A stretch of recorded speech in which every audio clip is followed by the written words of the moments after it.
하나님의 말씀은 누가복음 12장 32절 한 절 말씀입니다. 신약 성경 115페이지입니다. 한 절 말씀이기 때문에 우리 같이 합독하겠습니다. 다 같이 이제 말씀을 읽겠습니다. 적은 무리여 무서워 말라. 너희 아버지께서 그 나라를 너희에게 주시기를 기뻐하시느니라. 아멘. 기도드립니다. 하나님 아버지 감사합니다. 저희가 지난 여세 동안도 하나님의 은혜 속에 잘 지냈습니다. 또 오늘도 주의 백성들이 토요 새벽에 이렇게 주 앞에 나와 찬송하게 되니 감사합니다. 예수님이 우리의 힘이고 기쁨이요 소망입니다. 우리 신앙의 고백인 줄 압니다. 성령 하나님, 혹시 피곤하고 지친 심신을 가진 성도들을 주께서 기억하여 주시고 또 말씀에 집중할 수 있도록 성령님 도와주시기 바랍니다. 제가 얼마나 연약한지 주님 잘 아시지 않습니까? 제 생각을 또 입술을 통제하셔서 주의 말씀을 바르게 전하도록 또 능력 있게 전하도록 사용하여 주시기 바랍니다. 세워주실 때마다 성령의 능력을 힘입어서 말씀을 선포하고 증언하도록 저를 사용하여 주시옵소서. 예수님 이름으로 기도합니다. 아멘. 영국의 역사학자 또 역사 철학자라고 할 수 있는 아놀드 조셉 토인비가 쓴 12권의 역사의 연구하라는 방대한 책이 있죠. 학교에 다니는 학생들 정도는 이름은 기억하고, 그가 한 주장이 역사는 도전과 응전으로 이루어지는데 도전에 대하여 바르게 응전하면 역사가 발전한다. 지나치게 단순화시킨 말이겠지만은 그런 요지이죠. 그 가운데 창조적 소수의 역할을 강조했습니다. 역사가 생성되고 또 발전하고 또 혹시 발전하지 못하면 쇠퇴하게 되는 데에는 창조적 엘리트 소수의 역할이 매우 크다라고 했습니다. 창조적 엘리트 소수, 그 사람들의 역할로 인하여서 역사 발전에 큰 영향이 있다는 내용인데, 우리 성경을 보더라도 같은 내용은 아니겠지만은 하나님께서 소수의 사람, 즉 소수를 사용하시기를 기뻐하신 적이 있지요. 종종 있습니다. 사람들이 많이 있지만은 소수의 사람들을 사용하기를 기뻐하셨습니다. 예를 들어 보면 기드온 시대입니다. 미디안 군사 13만 5천 명이 이스라엘을 침공했습니다. 이제 하나님께서 기드온을 들어 사용하시기를 하셨죠. 기드온이 하나님의 말씀을 따라서 군사를 모집했습니다. 그때 모집된 군사가 3만 2천 명이었습니다. 3만 2천 명의 군사는 13만 5천 명에 비하면 4분의 1도 채 되지 않습니다. 그런데 하나님께서 이 3만 2천 명이 너무 많다. 그래서 돌려보낼 사람을 돌려보내라 하셨습니다. 신명기에도 그런 말씀이 나오지만은 기드온이 전쟁이 두려우면 두려운 사람은 집으로 돌아가라. 이제 전쟁이 나와서 혹시 죽을까 두려워하는 사람은 돌아가라 했더니 2만 2천 명이 돌아가 버렸습니다. 남은 사람이 1만 명이옵니다. 눈치 보면서 남은 사람도 있겠고, 가야 될까 말아야 될까 이런 등등을 생각하면서 고민하면서 남아 있는 사람도 있을 거예요. 싫지만 어째 하겠냐, 저 사람이 있는데 내 체면에 여기 있어야지, 이런 사람도 있겠죠. 그런데 하나님께서는 그 1만 명도 많다라고 하셨습니다. 숫자가 점점 줄어드는데 하나님이 많다고 하셨습니다. 그렇게 하신 이유가 무엇이냐? 이 숫자 가지고 나아가서 전쟁에서 만약에 승리하게 되면 내 손으로 내 힘으로 전쟁에서 이겼다 할까 하기 때문에, 숫자가 많기 때문에 여기도 추려야 되겠다 말씀을 하셨습니다. 하나님 자신의 영광을 위하여 또 그 사람들 가운데 사람들을 추렸죠. 몇 명이었습니까? 300명이죠. 300명의 사람들, 용사라고 하지만은 제 생각에는 용사, 글쎄요, 영화 300이라는 영화도 있잖아요. 그 페르시아 대군을 맞이해서 스파르타의 300명의 정예 군사가 맞서는 그런 영화가 있었는데, 거기에서는 정말 정예부대지만은 그 기도원의 300명은 용사라고 하기보다는 뭐 그저 그런 사람들이에요. 하나님이 하나님의 방식으로 뽑은 거예요. 하나님께서 그 10,000명 가운데 300명을 추려낸 방식으로 추려낸 사람들에 불과합니다. 다만 그 사람들이 뽑히고 난 뒤에 하나님을 믿고 기도원을 따라서 하나님의 말씀을 믿고 순종했을 뿐입니다. 믿고 순종했더니 기적을 하나님께서 일으켜 주신 것입니다.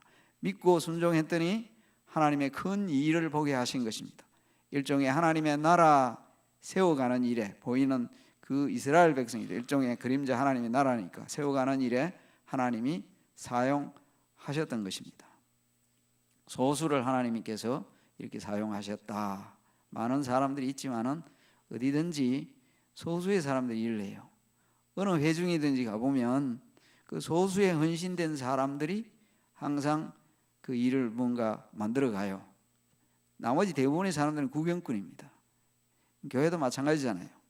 뭐 교회 아무리 큰 교회 뭐 수천 명의 사람들이 모여 있다 할지라도 그 중에 소수의 사람들만 실제적으로 교회 일을 합니다. 헌신적으로 주님의 일을 하고 있다는 것입니다. 그 소수의 사람들이 믿음의 사람으로 헌신된 사람으로 주님의 일을 할 때 주께서 사용하셨다. 성도 여러분, 우리들이 소수입니다. 교회는 세상에서 볼 때에도 소수이죠. 오늘도 주님께서 하신 말씀 보면 적은 무리여 무서워 말라. 이 적은 무리라고 하셨습니다. 누구를 두고 하신 말씀입니까? 예수님의 제자들을 두고 한 말씀입니다. 앞에 22절에 보면 주님의 제자들을 향하여 하신 말씀이에요. 주님의 제자들 생각해 보세요. 많은 사람들 가운데 12사람을 예수님께서 뽑았잖아요. 그 12사람이 엘리트 집단이라고 생각됩니까? 세상적인 관점에서 봤을 때는 전혀 엘리트 집단이 아닙니다. 그렇게 똑똑한 사람들이 아니잖아요. 그런데 그 가운데 가장 똑똑한 사람, 배경이 제일 좋은 사람이 누구였다고 생각됩니까? 가룟 유다가 제일 그래도 배경이 제일 좋은 사람이에요. 그래서 제일 똑똑한 사람입니다. 근데 이 제일 똑똑하고 배경 좋다고 하는 사람이 나중에 예수님 배반하고 버렸어요. 근데 이런 무리들을 향하여 주님이 적은 무리여 무서워 말라 말씀을 하셨습니다.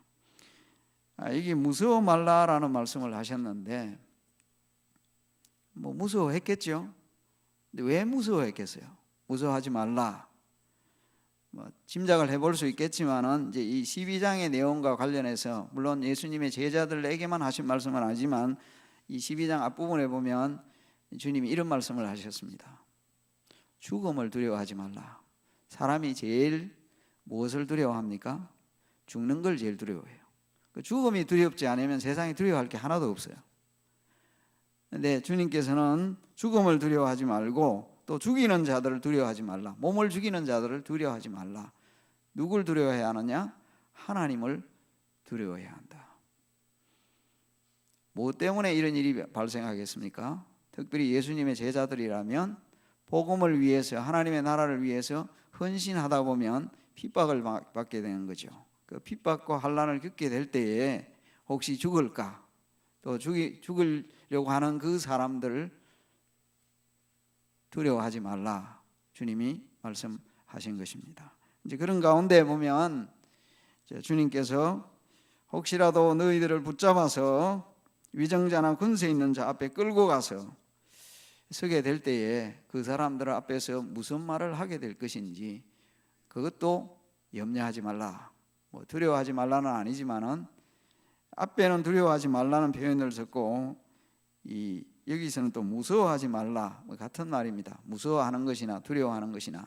근데 비슷한 내용이겠지만 염려하지 말라. 사람들 앞에 섰을 때 특별히 공회 앞에 재판장 앞에 서게 될 때에 권세 있는 위정자 앞에 설 때에 무서워하지 말라, 두려워하지 말라 그런 말씀을 주님이 하신 것입니다.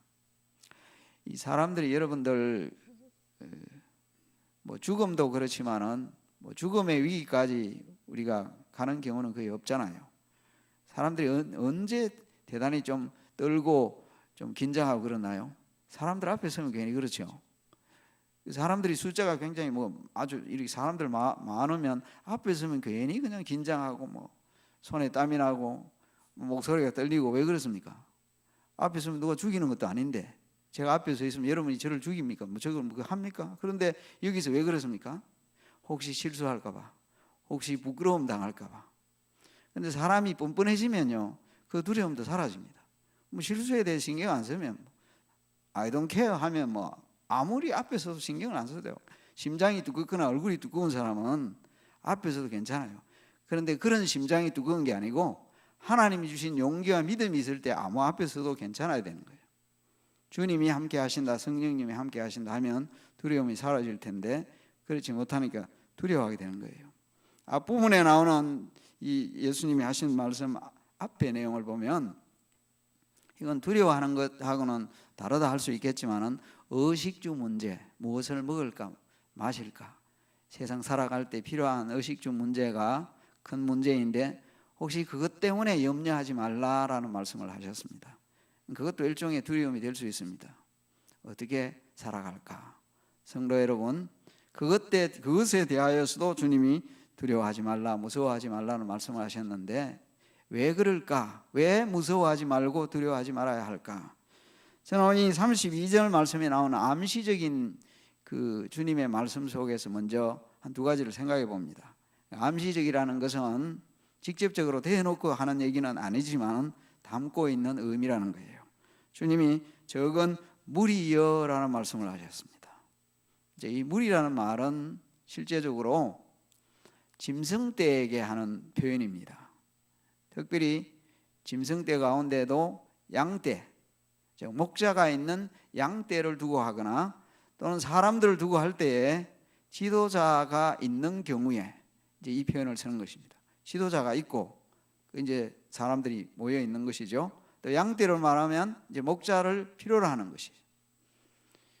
암시적으로 주님 이런 표현을 쓰신 것은 의도를 하셨든지 안 하셨든지 간에 너희들은 양떼와 같고 목자가 있지 않느냐 하는 암시를 담고 있는 것입니다.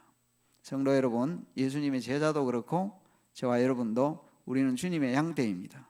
주께서 우리의 목자가 되십니다. 책임져 주시는 거예요. 그래서 우리는 예수님의 제자들처럼 세상 살아갈 때 무엇을 먹을까 마실까 아니 목숨까지도 뭐 잃을 것이 없어요. 주님이 다 도와주시니까 믿음으로 우리 주님 바라보고 무서워하거나 두려워하거나 염려하지 말기를 우리 주님의 이름으로 간절히 기원합니다. 아멘이 아니에요. 두려워하지 말라고 하셨잖아요. 또한 여기 보면 말씀에 너희 아버지께서라는 표현을 썼습니다. 주님 제자들에게 너희 아버지께서 누구를 두고 한 말입니까? 하나님의 아버지라는 말입니다. 아버지가 계시잖아요. 하나님이 아버지이십니다. 아버지가 자녀를 망하게 하겠습니까? 자녀가 완전히 그냥 정말 어려움을 당하고 고통을 당하도록 끝까지 내버려 두시겠습니까? 아버지는 그런 분이 아니잖아요. 하나님이 우리 아버지입니다. 예수님에게 있어서도 하나님이 아버지고 예수님의 제자들에게 있어서도 하나님의 아버지지만은 우리 하나님, 그 하나님이 우리의 아버지입니다. 여러분의 아버지입니다. 아버지가 계십니다. 그래서 어떤 경우에도 염려하거나 두려워하지 마시기 바랍니다. 명시적으로 하신 말씀을 보세요. 드러내놓고 왜 두려워하지 말아야 하느냐? 너희 아버지께서 그 나라를 너희에게 주시기를 기뻐하시느니라. 왜 두려워하지 말아야 하느냐? 너희들이 하나님의 나라를 구하고 하나님의 나라를 위해서 헌신하고 수고하고 있는데 헛일이 아니고 그 하나님의 나라를 이미 일찍이 너희들에게 주시기를 기뻐하셨다.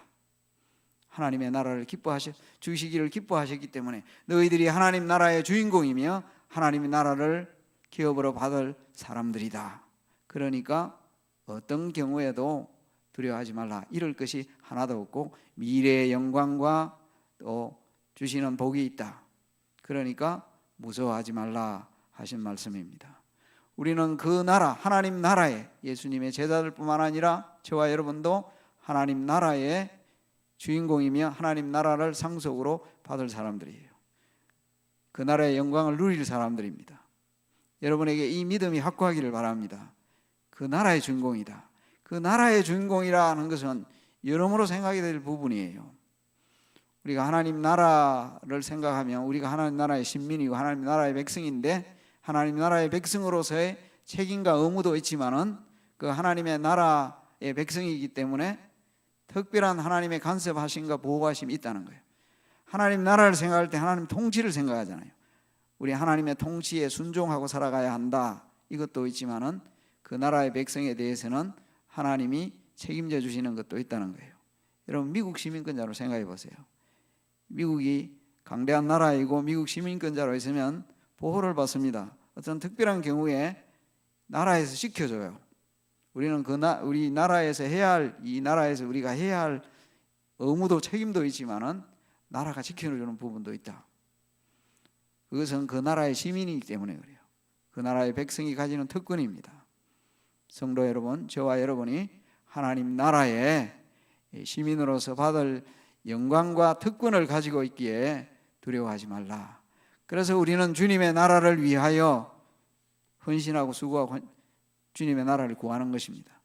주의 통치를 바라보면서 믿음으로 살아가는 것입니다. 성도 여러분, 우리도 소수입니다. 저희 교회도 소수이지만 저와 여러분이 다 소수입니다. 하지만 믿음의 소수로서 하나님의 나라의 귀한 하나님의 사람들로 헌신된 사람들로 더욱 앞으로 살아가기를 정말 간절히 바랍니다. 주께서 저와 여러분을 어떤 경우에서라도 크고 작고가 문제가 아니라 사용하기를 기뻐하시는 사람들이 되기를 바랍니다. 하나님 모실 때에 믿음이 있는 소수의 사람들이 되기를 바랍니다. 앞서 말씀드린 바와 같이 하나님께서 사용하시는 기도원의 300명의 그 군인들처럼 하나님 보실 때에 그렇게 쓰임받는 사람들이 되기를 바랍니다. 그 300명의 용사들이 나갈 때 이렇게 해가 되겠냐? 한 마음이 안 돼서는 어떻게 되겠어요? 숫자도 적은데 이 300명 가지고 뭘 하겠냐? 전혀 안 될 거다. 이렇게 했으면 아무 일도 일어나지 않습니다. 말도 안 되는 일이지만은 하나님의 말씀을 따라서 기도원이 하라는 대로 했습니다. 이들이 한 일이 아무것도 없어요. 전쟁에 나가서 뭐 전쟁한 게 없어요. 그저 하나님의 말씀에 순종했을 뿐입니다. 하나님이 하라 하시는 대로 했을 뿐입니다. 그랬을 때 하나님이 위대한 일을 이루어 주신 것입니다. 예수님의 제자들도 그렇고 오늘날도 그렇고 주님 오실 때까지 소수의 사람들을 하나님께서는 사용하시기를 기뻐하시는데, 다만 믿음으로 헌신하고 믿음으로 나아갈 때에 하나님이 기뻐하시는 귀한 일들을 만드셨다, 행하셨다는 거예요. 그래서 여러분들이 저와 여러분이 주님의 교회를 섬길 때에도 이 믿음과 이 헌신의 자세로 하게 되면 주께 영광이요 결국 우리에겐 복이 될 줄로 믿습니다. 그런 삶을 남은 생에도 살아가는 저와 여러분이 되기를 간절히 기원합니다. 기도하겠습니다.